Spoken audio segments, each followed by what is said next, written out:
Subscribe कीजिए हमारा channel और दबाएं इस बेल आइकन को ताकि आपको रेगुलर नोटिफिकेशन अपडेट्स मिल सकें। हाँ करूँ मद है अहले दुवल रजा, पड़े इस बला में मेरी बला, मैं तो गदा हूँ अपने करीम का, मेरा दीन पार आए ना नहीं। थोड़ी देर तवज्जो करना सुनना, वफादारी जो होती है ना थोड़ी देर की। देखो ना हजरत बिलाल ने वफा की थी। यहाँ क्या हाल करते हैं हम लोग कारकुनों का। मैं अक्सर ये रोता हूँ। मैं कहता हूँ जब तक तो पीर साहब के आस्थाने पे झाड़ू देता है तब तक तो वो बड़ा वफादार मुरीद होता है।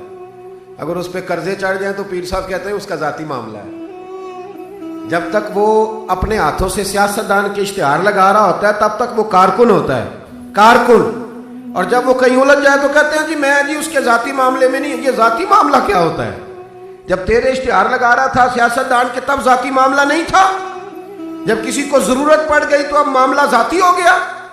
प्यार करना पड़े, कुछ देना पड़े तो फिर भाग गए, बिफर गए। और लोगों के पास जब दौलत आती है तो रंग ही बदल जाते हैं। जब इक़्तिदार मिलता है तो अंदाज ही बदल जाते हैं। जब अतवार कुछ और होते हैं तो लोगों के तरीके बदल जाते हैं। इसलिए कि रिश्ता जरूरत का बना लिया हमने। सैयदना बिलाल ने बड़ी मार खाई थी। कोई बताए हजरत बिलाल को गवर्नरी का लालच था? हजरत बिलाल हबशी को क्या लालच? बड़ी मार खाई। और यारो बड़ी सारी खाई। एक तो वो मार है ना जो अब्दुल्ला बिन जदान मारता था, उमैया बिन खलफ मारता था, एक तो वो है। और हजरत बिलाल जब दरवाज़ा रसूल पे आए तो बुखारी मुस्लिम में मौजूद है। हजरत बिलाल नबी पाक के मेहमान आते थे तो खुद कर्जा उठा के लाते थे। और एक वक्त ऐसा भी आया कि कर्जे इतने ज़्यादा आ गए थे कि यहूदी ने कहा कि बिलाल तूने बड़े सारे पैसे कर्ज लिए हुए हैं, तो अगर अब तूने पैसे ना दिए तो मैं तुम्हें फिर से बांध दूंगा। हालांकि वो सारे नबी करीम के मेहमानों के लिए कर्जे लिए थे। हुजूर के ज़ाती काम की ये सारी ज़िंदगी ज़ाती। यारो ये जो लोग होते हैं ये बड़े शानदार होते हैं, इनको कोई लालच नहीं होता। जिन लोगों ने इस महफिल के इश्तिहार लगाए हैं उनकी तो इश्तिहार पे फोटो नहीं लगी हुई। लंगर खिला रहे हैं उन बेचारों ने। तो वो एक नकीबे महफिल मुल्तान में ना एक दफ़ा प्यार चलते हैं ना दोस्तों से, मुझे गुस्सा बड़ा कम आता है तो कभी आ जाए तो वो चलो आ भी जाता है। अब ये भी मसला है। वो बार बार कह रहे थे लोगों से तुसी हथ नहीं चुक दे, तुसी बड़े बेसौक हो, तुसी मैंने याद रखोगे। मैं क्या चुप कर जा, तू कोई नज़र न्याज लैनी, ये सारे मुफ्त आए नहीं, ये ज़्यादा कीमती है, ये फ्री आए हैं। बड़ी मेहरबानी, अल्लाह आपको जवाब सुने दे।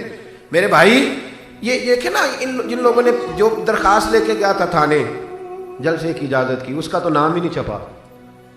लेकिन ये लोग बड़े कीमती होते हैं। हम करते ये हैं कि इनको ना हम ज़ाया कर देते हैं।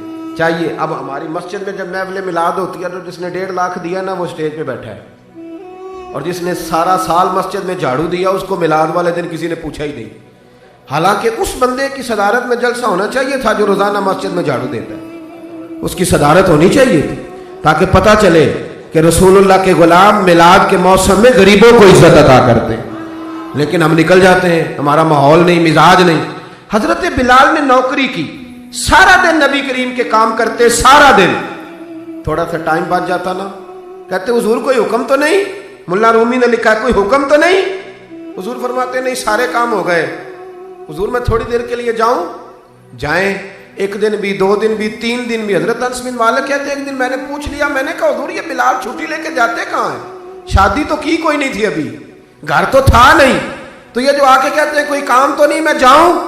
तो महबूब ने फरमाया जब ये मुझसे पूछ के जाता है ना कोई काम तो नहीं, जाऊं, तो फिर सीधा सैयदा फातिमा के घर जाता है। थोड़ी देर बैठे नहीं, अल्लाह आपको जज़ा तशरीफ रखे। ये सैयदा फातिमा के घर जाएंगे, अब ये वहां झाड़ू देंगे। अब बैठे नहीं, अल्लाह आपको बरकत दे, जज़ाए खैर, तशरीफ रखें, अल्लाह ताला आपको बरकत दे। पीछों के लिए मसला बनता है, तशरीफ रखें। अब ये ना सैयदा फातिमा की चक्की पीसेंगे, यानी को टाइम बच जाता तो वहां कितनी नौकरी की हजरत बिलाल ने, कितनी ड्यूटी की कि नहीं की? लेकिन किसी ओहदे के लालच के लिए, किसी मनसब के लिए, किसी फोटो के लिए, किसी सदारत के लिए। लेकिन मेरे महबूब ने भी जब एजाज दिया ना तो फिर कमाल ही दिया। पढ़िए तिरमिजी शरीफ, हुजूर आए ना मेराज से वापस। मैं जलसे से देर से जाता हूँ ना तो मेरी एक बेटी है, वो जब मैं निकलने लगता हूँ कहती है आज देर से आए तो दरवाज़ा नहीं खोलना। रोज़ ही देर से आते हैं, तो जब रात को जाता हूँ तो सबसे पहले वही खोलती है। आ गए आप। अब बंदा जब सफ़र से वापस जाता है तो पहले बच्चों की बात करता है, बेटों की।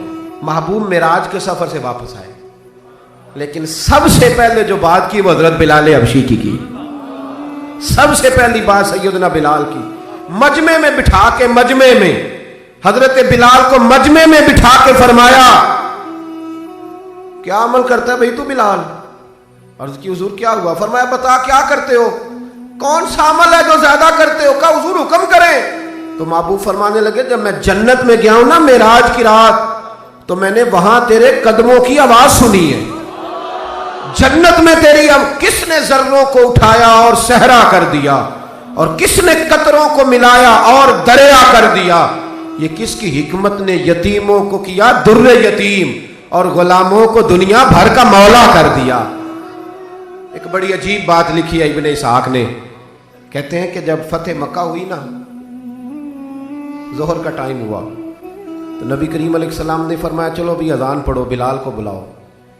توجہ ہے میری بات پر؟ سنیں اور یاد رکھیں۔ حضور نے فرمایا بلال کو بلاؤ، اذان پڑھے۔ تو ایک شخص نے حضور کے کان میں مشورہ دیا کہ یا رسول اللہ صلی اللہ علیہ وسلم کافر تو پہلے ہی سارے جل گئے، مر گئے، فتح مکہ ہے، تو کچھ لوگ حضرت بلال کے بڑے دشمن ہیں، تو یا رسول اللہ صلی اللہ علیہ وسلم بلال یہ ہمیشہ پڑھتا ہے وہی پڑھیں گے، تو آج نہ کسی اور کی ڈیوٹی نہ لگائیں اذان پڑھنے کی، فتح مکہ کا موقع ہے، چلو کوئی اور پڑھ دے۔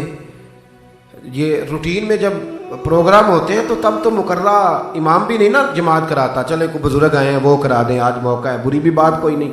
جس نے مشورہ دیا خلوص کے ساتھ دیا، حضور کوئی اور نہ آج پڑھ دے، لیکن میرے محبوب نے جو جواب دیا وہ بڑا قیمتی تھا۔ محبوب کریم فرمانے لگے جب پتھر کھانے پڑے تو تب تو بلال پڑھے، اور جب بدر اور احد میں تلواریں چمکے تو تب تو بلال پڑھے، اور فرمایا جب بھوک کاٹنی پڑے تب تو اذان بلال پڑھے، اور آج اللہ شان عطا کرے تو کوئی اور پڑھے۔ فرمایا سارے نیچے کھڑے رہیں گے، ابو بکر و عمر و عثمان و علی، طلحہ و زبیر، سارے ہمیشہ کی طرح سنیں گے، اور آج بیت اللہ کی چھت پہ چڑھ کے جو اذان پڑھیں گے وہ بلال حبشی ہوں گے۔ میں لوگوں کو بتاؤں گا کہ وفا کے رشتے وفا کے رشتے ہی ہوتے، وفا کے رشتے وہ پانی پرن سہیلیاں رنگا رنگ کڑے، او پائیا اسی تے پڑھیا اس دا جانیے جس دا توڑ چڑھے۔ وفا والا رشتہ قائم کرو، وفا والا، کبھی ملا کرو، کبھی پی ایچ ڈی کر لیتے ہو نا تو کبھی میٹرک والے پرائمری والے استاد سے بھی جا کے ملا کرو، جب اللہ شان عطا کرے تو کبھی کبھی اپنے گاؤں بھی جایا کرو، کبھی جا کے ملا کرو۔ ہاں شہر میں آ کر پڑھنے والے بھول ہی گئے کس کی ماں نے کتنا زیور بیچا تھا۔ اپنے انداز نہ بدلو، اطوار نہ بدلو، اخلاق حسنہ کی دولت پیدا کرو۔ یہ جو ہم ٹوٹ گئے ہیں نا، امیروں کی سوسائٹیاں الگ ہیں اور غریبوں کی جھونپڑیاں الگ ہیں، انہوں نے بڑی تفریق پیدا کر دیا معاشرے میں۔ لوگ تو جنازے پڑھنے چھوڑ گئے ایک دوسرے کے، لوگوں کاٹ دیا، جس کے پاس پیسے زیادہ آئے، اپنے بھائی کی بچی غریب بیٹھی ہے رشتے کے لیے، اس کو وہ رشتے ڈھونڈ رہا ہے، کہہ رہا میرا کوئی میرے اسٹیٹس کے لوگوں میں رشتہ کرا دو، تو رشتے والے نے کہا وہ تیرا اپنے بھائی کی بھی تو بیٹیاں نا، تو وہاں کر لے۔ کہتا نہیں وہ جب شادی کرے گا نا تو میں تعاون کروں گا۔ تو تعاون تو بھائی کوئی اور بھی طرز کھا کے کاری دیتا ہے، اور بھی کو کر دیتا ہے۔ تو وہ والا رنگ اختیار کر جو اللہ رسول نے تجھے عطا فرمایا ہے۔ ہمارے معیار میں وہ وفا نہیں، وہ حسن نہیں، یہ میری طرح کے لوگ جن کو اللہ بڑی شان عطا فرماتا ہے، دین کے نام پر بڑا نوازتا ہے، لیکن لب و لہجے میں کئی دفعہ سختی آتی ہے، کئی دفعہ احساس نہیں ہوتا کہ ہم کیا کر رہے ہیں۔ اعلیٰ حضرت فاضل بریلوی فرمایا کرتے تھے لوگوں نبی پاک کے وفادار رہنا، فرشتے بھی تمہاری عزت کریں گے۔ کیا فرمایا؟ کہنے لگے فرشتے بھی کرتے ہیں تعظیم میری، فدا ہو کہ ان پر یہ عزت ملی ہے۔ اکرام کرنا، کبھی بھی اپنے نفس کو نصیحت کرنا، کبھی بھی دور عروج میں کوئی آدمی بھول نہ جائے، یہ تھوڑا ہی وقت لگتا ہے، تھوڑا ہی۔ چڑھ دے سورج ڈوب دے ویکھے تے بل دے دیوے بوجھ دے ویکھے، جنہ دا نہیں جگ تے کوئی میں وہ بھی پتر پال دے ویکھے۔ ہاں یہ یاد رکھنا۔